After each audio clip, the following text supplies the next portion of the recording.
कैसे हैं फ्रेंड्स।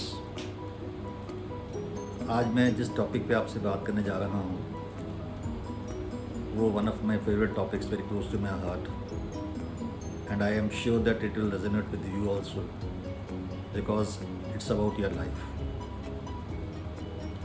तो जिस आर्टिकल के बारे में मैं आपसे बात करने, जिस किताब के बारे में आपसे बात करने जा रहा हूँ वो एक ऑस्ट्रेलियन नर्स की कहानी है जिनका नाम है ब्रोनी वेयर। बहुत लोगों ने उनका पढ़ा होगा, सुना होगा। और उनकी एक किताब है top 5 regrets of the dying. तो स्टोरी क्या है कि ब्रोनी वेयर एक पेशे से नर्स हैं और वो पैलेटिव केयर यूनिट में काम करती थी। वो पैलेटिव केयर कौन सी यूनिट होती है जिसमें उन पेशेंट्स को रखा जाता है जो टर्मिनली इल होते हैं, यानी कि जिनकी लाइफ अब ज़्यादा नहीं बची होती। डॉक्टर्स कहते हैं हमारे पास कोई इलाज नहीं है और नॉर्मली कहते हैं कि 3 to 12 वीक्स के अंदर उन लोगों की डेथ हो जाती है। तो ब्रोनी वेयर उन लोगों के लिए डे केयर का काम करती थी, उनके साथ रहती थी, उनके साथ टाइम स्पेंड करती थी और कहती कि मेरा मेन इंपॉर्टेंट जॉब होता है लिसनिंग, उनको सुनना। They had stories to tell, stories full of anger, despair, regrets, frustration. काफ़ी उनके अंदर फीलिंग्स होती थी, काश।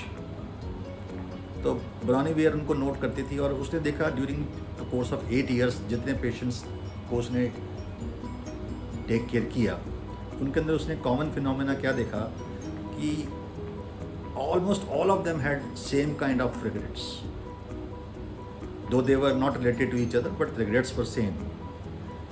और उन्होंने उनको कैटेगराइज किया 5 रिग्रेट्स में जो सभी में कॉमन थे और इम्पॉर्टेंट थे, सबसे टॉप पे थे। और उसके ऊपर उन्होंने एक आर्टिकल लिखा जो रातों रात बहुत हिट हो गया और बाद में फिर उन्होंने उसके ऊपर किताब लिखी, जो किताब मैंने अभी आपको दिखाई। ये किताब है the top 5 regrets of the dying. तो इस किताब में उन्होंने लिखा कि सभी लोगों के एहसास, उनके विचार मरने से कुछ समय पहले कैसे होते हैं, वो उनमें कॉमन फीचर्स क्या हैं और पूरी दुनिया में सभी लोगों के लिए ये सेम रखते हैं, क्योंकि पूरे विश्व में लोगों ने कहा कि उनको समझ आता है कि क्या कह रहे हैं आप।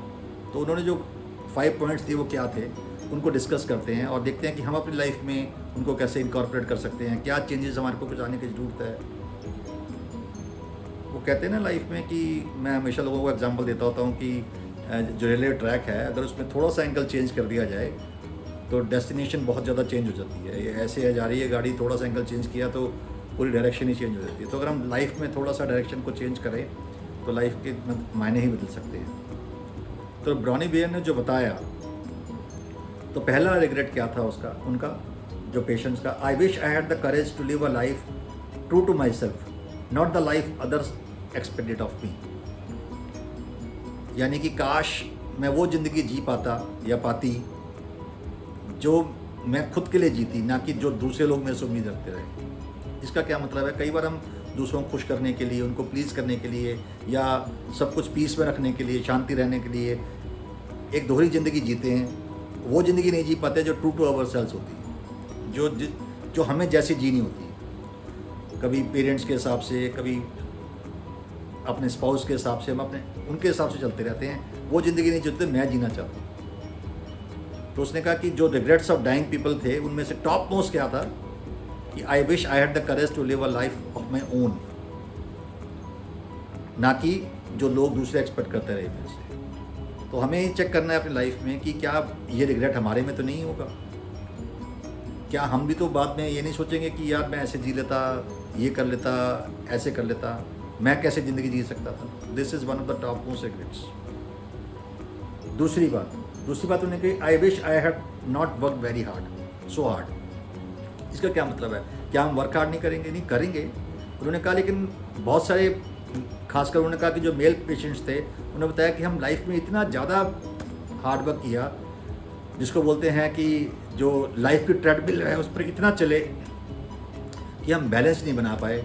हमने अपने बच्चों का बचपन नहीं देखा, अपने जीवन साथी के साथ ज़्यादा समय व्यतीत नहीं किया, उनको समझ नहीं सके, इतना हार्ड वर्क करते रहे। तो क्या हम हार्ड वर्क में इतने बिजी तो नहीं हो गए कि कहते हैं कि हम काम फैमिली के लिए करते हैं, पर वो फैमिली के लिए ही आपको दूर तो नहीं कर देता वो काम।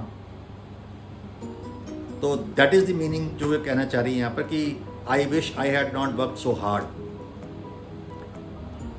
कहते हैं कि वो काम करिए जो आपको पसंद हो, and there is very thin line between काम एंड जो आपको पसंद हो। अगर वो डिमार्केशन ख़त्म हो जाए बीच में से, तो एक ऐसी लाइफ हो सकती है जिसको आप एंजॉय भी कर सकें, और एन्जॉयमेंट का मतलब है आपके पास टाइम भी हो, पैसा भी हो, उस पैसे को एंजॉय करने के लिए दोनों चीज़ें हों। तीसरी बात, I wish I had the courage to express my feelings. अब देखिए करेज वर्ड बहुत इंपॉर्टेंट है, क्योंकि पहली बात में भी आया I wish I had the courage to live a life of my own, पर आप यहाँ पर बोल रहे हैं कि I wish I had the courage to express my feelings. इसका क्या मतलब है? कई बार क्या होता है कि हम दोहरी ज़िंदगी जीते हैं, अपनी फीलिंग्स को दबा कर रखते हैं, जो हम कहना चाहते हैं हम कहते नहीं हैं, जो हम समझाना चाह रहे हैं समझाते नहीं हैं, अपने अंदर की बात हम लोगों को बता नहीं पाते। कई बार अपने पार्टनर को नहीं बता पाते, लोगों को नहीं बता सकते कि मैं क्या करना चाहता हूँ, अपनी फीलिंग्स क्या है वो डिस्क्राइब नहीं कर पाते, और उसकी वजह से क्या होता है कि प्रेशर में रहते हैं, दबे से रहते हैं, घुटन सी महसूस करते हैं, दोहरी ज़िंदगी हो जाती है, और उसका नतीजा क्या होता है, बीमार हो जाते हैं। तो जो पैलेटिव केयर में पेशेंट्स उनका रिग्रेट क्या था कि उन्होंने वो कहते हैं कि I wish I had the courage to express my feelings, जिसको बोलते हैं जिंदा दिली से जिए, खुलकर जिए। तो हमने चेक करना है कि हमारी लाइफ में क्या हम दोहरी ज़िंदगी तो नहीं जी रहे, कि जो हम जीना चाह रहे हैं वो जी नहीं रहे, और जो ज़िंदगी जब बीत जाएगी तो मालूम पड़ेगा कि कैसी ज़िंदगी रही। Fourth, I wish I had stayed in touch with my friends. This is very important. आज तो चलो कम्युनिकेशन एज है, हम व्हाट्सएप पे, टेलीग्राम पे या और सोशल मीडिया पे हम अपने फ्रेंड्स को हाय लिख देते हैं। मुझे याद है कि एक साल मैंने क्या किया कि अपने बर्थडे पर अपना व्हाट्सएप ऑफ कर दिया डेलिबरेटली, और कैन यू बिलीव बहुत सारे लोगों ने, ऑलमोस्ट 90% लोगों ने मेरे को विश ही नहीं किया उस दिन, बिकॉज उन्होंने व्हाट्सएप पे कर दिया काम ख़त्म।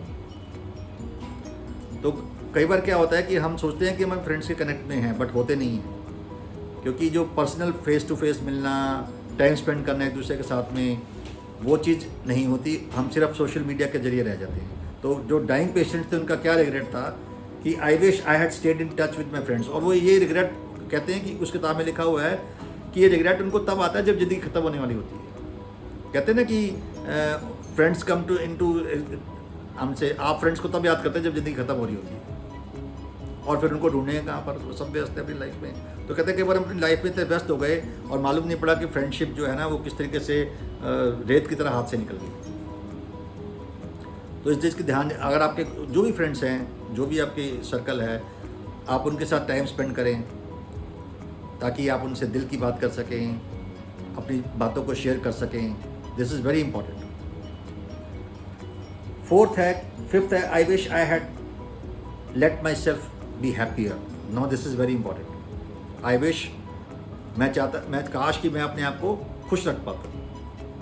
इसका क्या मतलब है? खुश रखने का मतलब है कि हम वो ज़िंदगी जीना चाहते थे, या वो पैरामीटर्स होते लाइफ के जो जिससे मुझे हैप्पीनेस महसूस होती, जिससे मैं महसूस करता मैं खुश हूँ। And happiness is very important. हमको सबको चेक करने की ज़रूरत है अपनी लाइफ में कि are we happy of doing what we are doing. जो हम कर रहे हैं उसमें हम खुश हैं, हमारा परिवार खुश है, क्या हम उनके साथ टाइम स्पेंड कर पा रहे हैं, क्या उनकी फीलिंग्स को समझ रहे हैं। तो हैप्पीनेस के बहुत बड़ा मायने हैं। क्या हमारा परिवार हमारे साथ हैप्पी है, क्या वो हमारे किसी वजह से हमारे से परेशान तो नहीं है।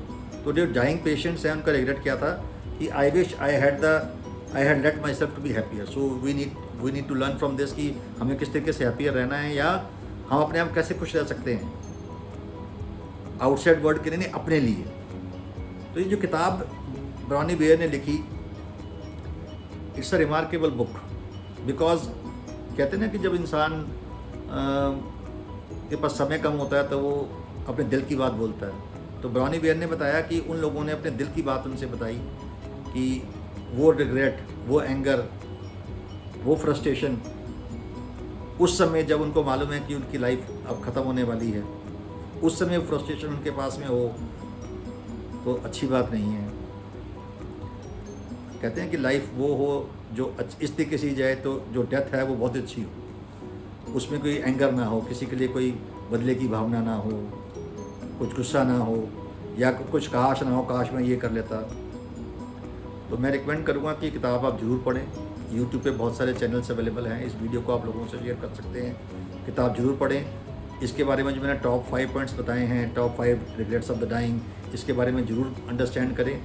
बहुत सारे व्हाट्सएप मैसेजेस में आ जाता है आपके पास में, और इसको अपनी प्रैक्टिकल लाइफ में उतारें कि कैसे हम अपनी लाइफ को और बेहतर बना सकते हैं, और हैप्पीनेस क्वोशेंट को कैसे इंक्रीज़ कर सकते हैं, अपनी लाइफ के हैप्पीनेस क्वोशेंट को कैसे बढ़ा सकते हैं। दैट इज़ वेरी इंपॉर्टेंट, मतलब कि आप हैप्पी कैसे रह सकते हैं। तो आई होप कि आपको ये वीडियो पसंद आया होगा, and do share with your family and friends. God bless.